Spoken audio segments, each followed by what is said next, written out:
Okay everyone, welcome to a new way of doing things. This is a RCS PTM 1 term 3 screencast 1 of no idea how many. I'll decide that as I make these over the next couple of weeks before you all come back again.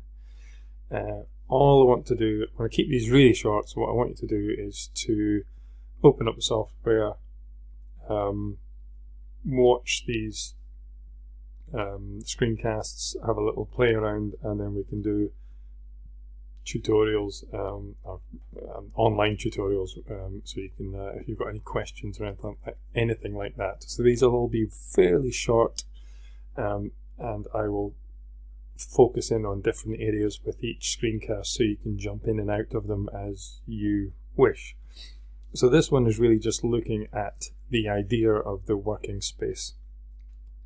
When you open up Vectorworks, you'll be presented with something similar to this. It may be slightly different, but it looks something like this.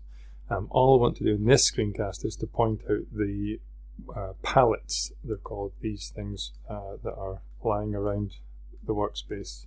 I'm not going to go into any detail of what each one does because we'll do that in a separate screencast about each palette. You should notice that on the top of my screen there's the word Spotlight there, so this is the Spotlight workspace that we're in at the moment. So one thing I do want you to do is to go to Tools, Workspaces, and make sure Spotlight is ticked. That will ensure, if you do that, that all the icons, all the tool sets and all the menus will be in exactly the same position. If you don't do that, I may say in another tutorial, you know, click on this, then click on that, then go to here, and those won't be the same. So the Spotlight ensures that we're all in the same workspace. So looking this area here, this big blank canvas, unsurprisingly, is where we will be doing our drawings initially. We have a basic tool palette here which contains lines, rectangles, circles, curves, and all sorts of other basic tools. Lots of objects, no matter how complex, start with basic shapes from there. We'll look at that shortly. Tool sets here are more specialist. So you can see at the moment I have the lighting tool set on, which is lighting instruments and lots of other focus points and hanging positions, things like that. There is a truss tool set, a kind of staging, soft goods, etc., buildings for walls and windows. So these are higher level, more specialist tools that we'll look at in a little while. The attributes here, similar to other programs you may have used, are fill, styles, patterns, colors, line weights, line colors, and all line thicknesses and all sorts of things in the attributes palette. If you can't see the word, then you can resize these and move them about. Again, I'll be keeping these palettes in roughly these positions so that they're easy to find. Snapping we'll go into in a little while.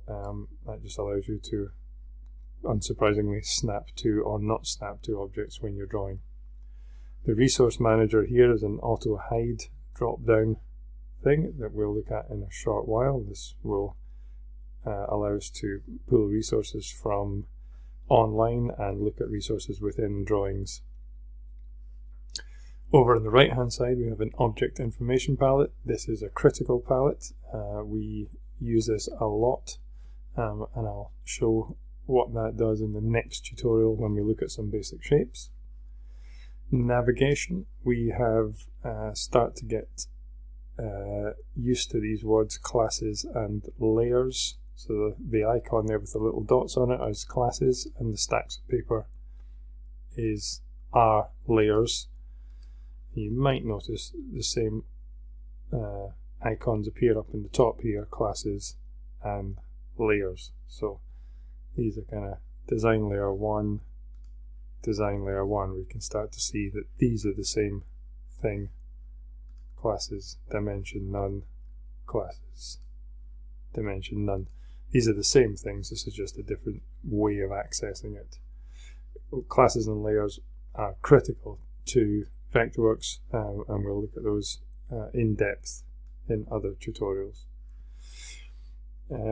So that's all I want to do just now. Just have a look around the workspace, have a little click on each of these drop downs along the top, see the kind of things that are in them.